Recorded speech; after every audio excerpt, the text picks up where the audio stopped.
Please report your 18-year-old son, Nolan Wells, missing last seen at 3 on Horn Island. We're sinking. Can you all please come? Everybody on board in good health otherwise? Yeah, everybody's on board. 18 years old. A boat trip with friends on the 4th of July. And 2 days later, Nolan Wells was dead. For weeks, his family was told the story that he chose to stay behind, that everything was fine, that there was nothing more to it. Then a call surfaced, not to Nolan's family, not to police, to a towing company. We're sinking. Can you all please come? That call was made at 4 o'clock. Nolan was last seen alive at 3, 1 hour apart. And in that hour, questions started piling up that no one has fully answered. Here's what doesn't line up. The group said it was just a rough day on the water. No injuries, no incidents. But the timeline this audio reveals doesn't match the timeline the family was first given. And Nolan wasn't even on that boat when the call was made. Then the FBI stepped in. Not for the drowning. For threats. Threats made against people connected to this case. That is not routine. So which version is true? The one the family was first told, or the one this recording is telling us? By the end of this video, you're going to hear exactly what's on that call, minute by minute. And you're going to hear what his own mother said about the 2 hours no one can fully explain. This is Criminal, where the cases everyone else forgot still get their justice. If this is your first time here, hit subscribe now because we go deeper into cases like this than anyone else. Now, let's go back to the beginning. Ocean Springs, Mississippi sits along the Gulf Coast, a quiet town of oak trees and church steeples. The kind of place where everybody genuinely does know everybody. It's the kind of town where a good running back is remembered for years, and Nolan Xavier Wells was exactly that.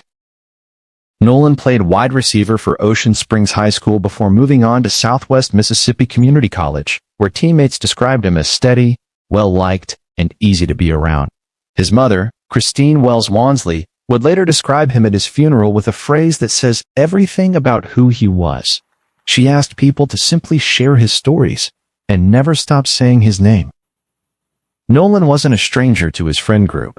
These were people he'd grown up around, people who called Ocean Springs home the same way he did.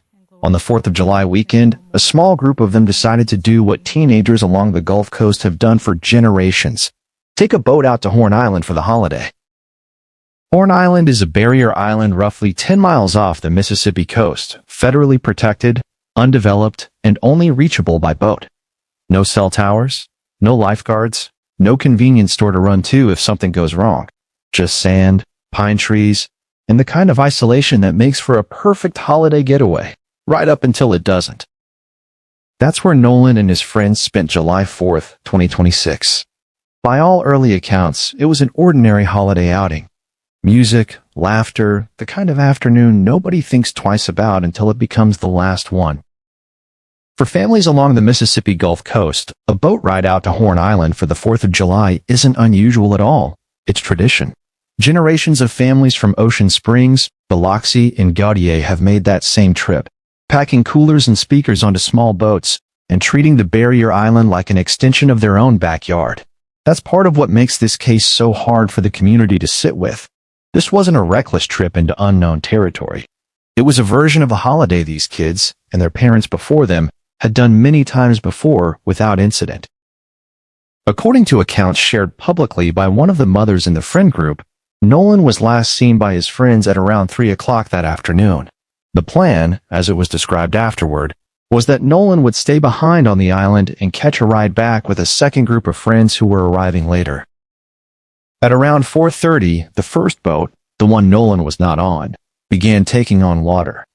A bilge pump, the mechanism responsible for clearing water out of the hull, had failed. The situation escalated quickly enough that someone aboard placed an emergency call to a private towing company. That call is real. It is documented. And in it, you can hear exactly how urgent the moment was. "Hey, we're at the west tip of Horn, and our bilge pump stopped working. We're going. We're sinking. Can you all please come?" The dispatcher asked if everyone aboard was safe. Yeah, everybody is on board," the caller responded. GPS records show the boat was towed roughly 3 miles before it made it back to shore, arriving less than an hour after the distress call went out. By every account given afterward, that boat made it home. Every person on it was accounted for. Except Nolan wasn't on it. He was still on Horn Island, waiting, as planned, for the second group to arrive and bring him home. He never made it back. His family reported him missing that night. Search efforts began, and 2 days later, on July 6th, Nolan's body was found in the water near the island's shoreline. An 18-year-old boy who went out to celebrate a holiday with people he'd known for years never came home. And from that moment forward, this stopped being a simple boating story and became something far bigger. A national conversation about what actually happened on that island in the hours nobody can fully account for. Before we dive deeper, let us know in the comments where you're watching from. We'd love to hear from you. And if you're new here, click the subscribe button so you never miss any of our upcoming videos. When a young man dies under circumstances this unclear, the first people the public looks to are investigators. And in the Nolan Wells case, the Jackson County Sheriff's Office found itself under a microscope almost immediately.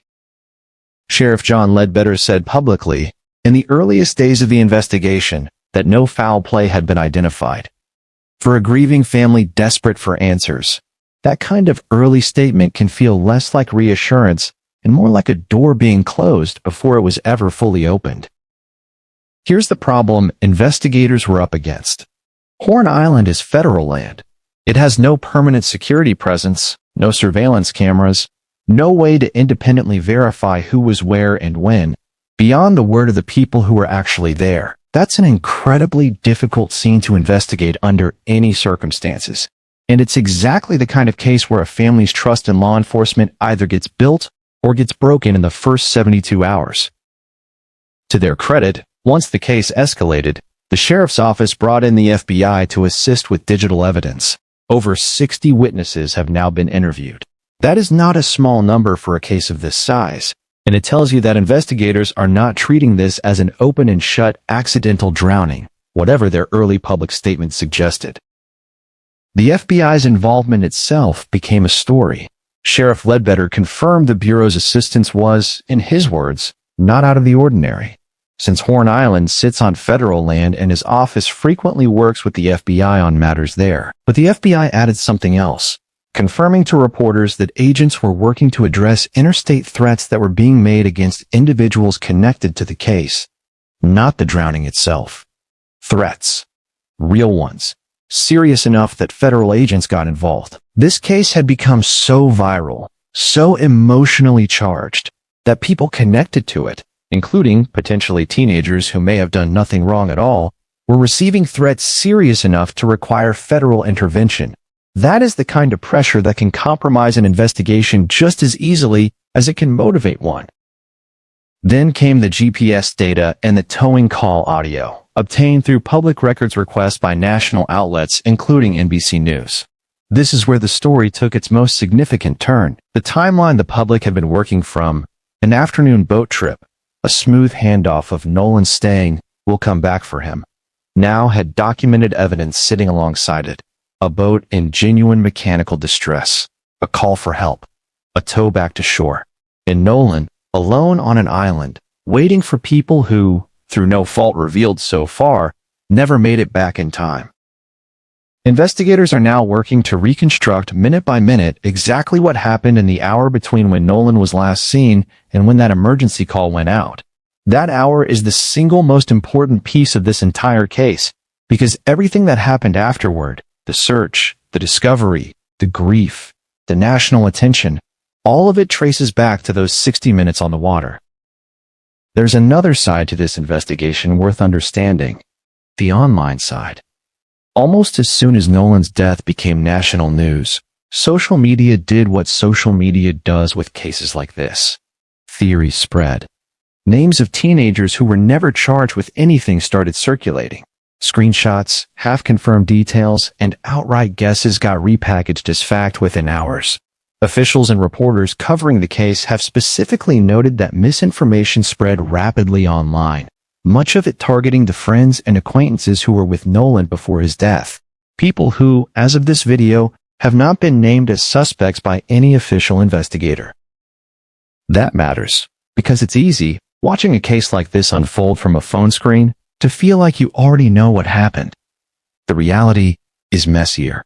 60-plus witnesses, 2 law enforcement agencies, a grand jury process still ahead, and a family that has explicitly said they want the truth. Not a scapegoat, not a viral theory. The truth, whatever it turns out to be. If this story is making you feel something right now, anger, grief, frustration at how slow answers have come, that's exactly why this channel exists. We tell these stories because families like Nolan's deserve to have their loved one's name remembered, not buried under a news cycle. If you believe that too, drop a comment with just his name, Nolan Wells, so the algorithm knows people still care about getting him justice. And if you haven't already, subscribe, because we'll be covering every update in this case as it happens. On July 20th, 2026, hundreds of people gathered at Centerpoint Church in Ocean Springs to say goodbye to Nolan Wells. Nearly all of his high school football teammates were there, many of them lined up outside the church hours before the service began. At the family's request, mourners wore black and blue, the colors of Nolan's high school team. Before the service started, a slideshow played, photos of Nolan with his friends and his family, set to gospel music, the kind of tribute that turns a funeral into something closer to a celebration of a life that was still just beginning. Reverend Al Sharpton delivered the eulogy. In it, he made a point of acknowledging the crowd in front of him, a crowd that was multiracial, made up of people of every age. All whites are not racist, and all blacks are not angry, Sharpton told the room. Somewhere in the middle, we've got to meet and find what is just and fair. He made it clear the family wasn't asking for a rush to judgment. They were asking for a full and thorough investigation.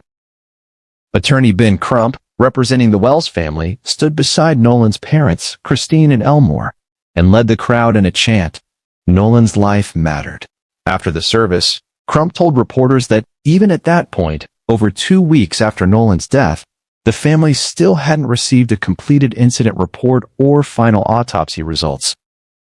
Sit with that for a second. 2 weeks. A family burying their 18-year-old son, standing in front of hundreds of mourners, still waiting to be told, officially, how he died. Reverend Sharpton announced a $50,000 reward for information leading to an arrest in the case. Filmmaker Tyler Perry, who had already quietly covered the funeral costs for the family, matched that reward while watching the service online, bringing the total to $100,000 for anyone with real information. Nolan's mother asked mourners for something else too. Peace. She specifically asked that if people wanted to protest, they do so without violence. Nolan would never want any type of violence, she said. It's a detail that matters because it tells you something about who Nolan Wells was raised to be and about a mother choosing grace in the middle of the worst moment of her life. A GoFundMe set up to help cover funeral and memorial costs had already raised over $230,000 by the time of the service.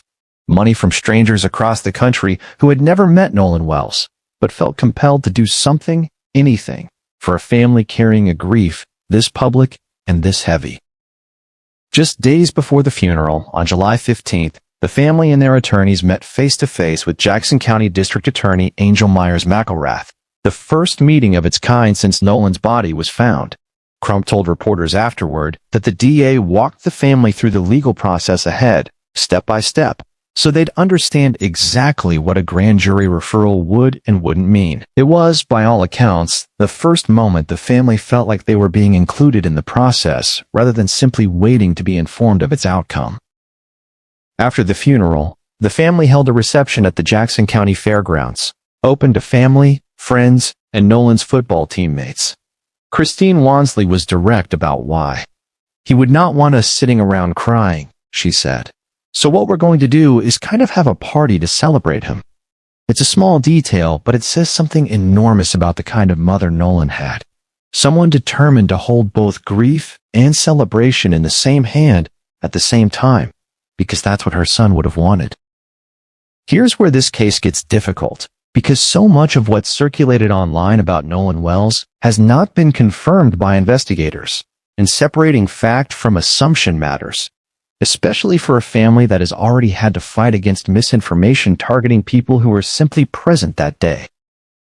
What we do know from Crump's own public statements is this: officials have not told the family whether they suspect foul play, not confirmed it, not ruled it out, simply not told them one way or the other, weeks into the investigation. We also know the account given by the friends changed shape slightly depending on who was retelling it. The mother of one of the friends said publicly that the group left the island around 4:30 due to the bilge pump issue, and that Nolan chose to stay and wait for a second group.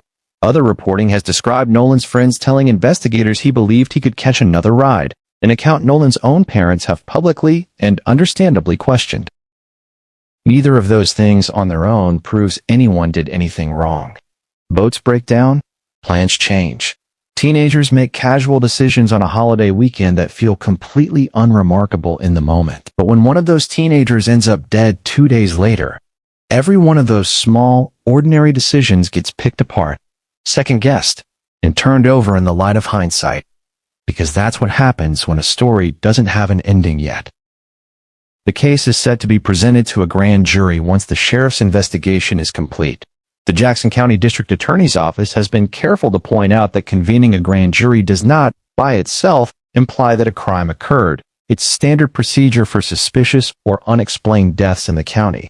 That distinction matters. It's easy to hear grand jury and assume that means charges are coming. It doesn't.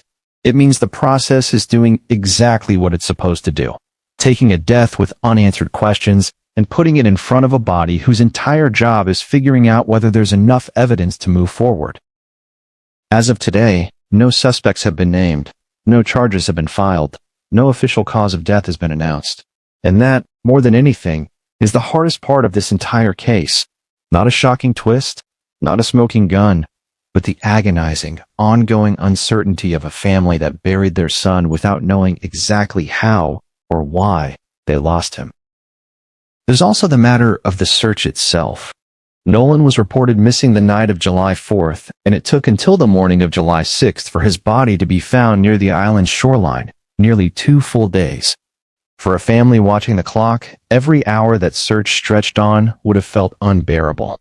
Barrier islands like Horn Island are difficult terrain to search under any circumstances. No roads, shifting tides, thick brush in places, and a coastline that stretches for miles.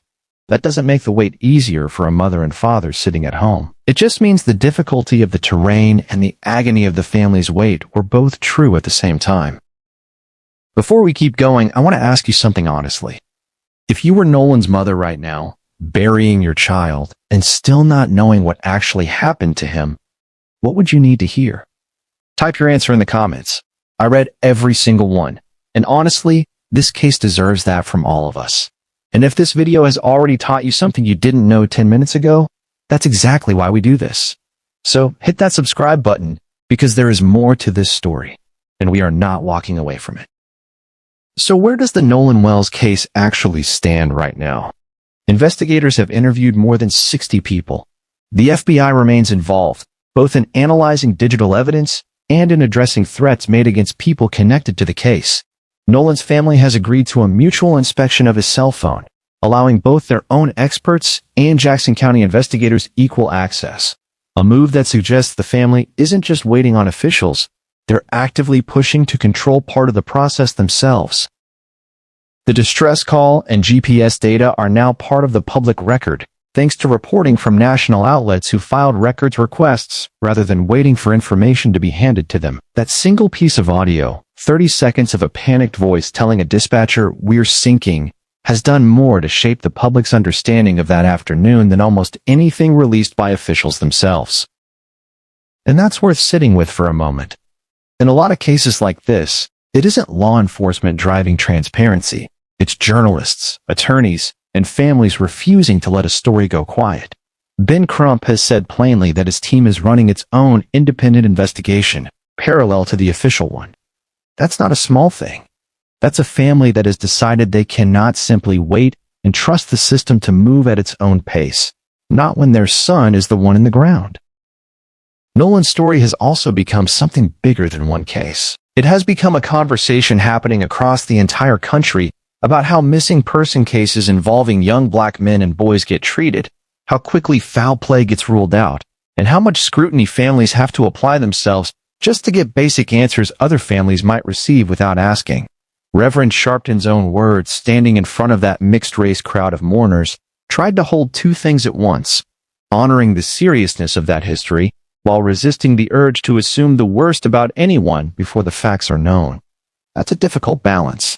It's also, arguably, the only responsible way to tell this story while it's still unfolding. What we can say with certainty is this. An 18-year-old who was, by every account from people who knew him, gentle, well-liked, and steady, went out on a boat with people he trusted for a holiday weekend and never came home. His mother has to live the rest of her life having asked strangers to simply keep saying his name. His father stood beside her, holding a grief that a $100,000 reward in a grand jury process cannot undo, no matter what they eventually find. This is the part of these videos that never gets easier to say. Somewhere in Ocean Springs, Mississippi, there's a bedroom that still belongs to an 18-year-old boy who isn't coming back to sleep in it. There's a football jersey hanging in a closet that his teammates wore to his own funeral instead of a game. There's a mother who now measures time in a different way, before July 4th and after.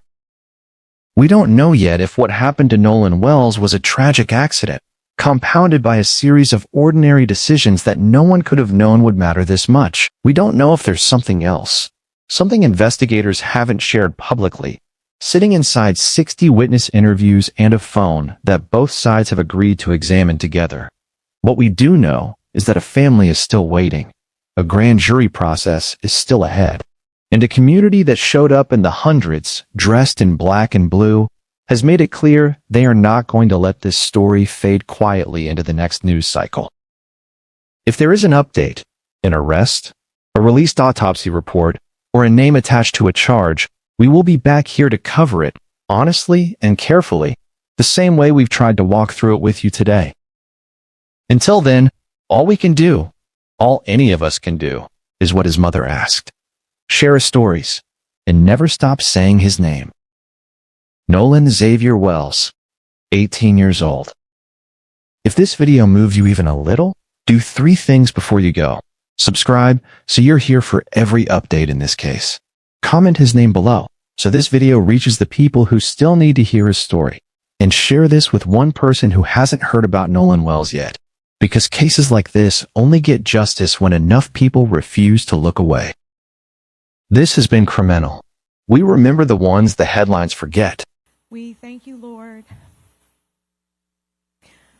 for the beautiful 18 years that you blessed us with him. Thank you for the joy he brought not only to our family, but also to his friends and everyone in the community whose lives he touched. Nolan had such a gentle, calming spirit about him. He had a way of making people feel seen, welcome, and valued. He could lift your confidence with just a few words and make you feel like you belonged.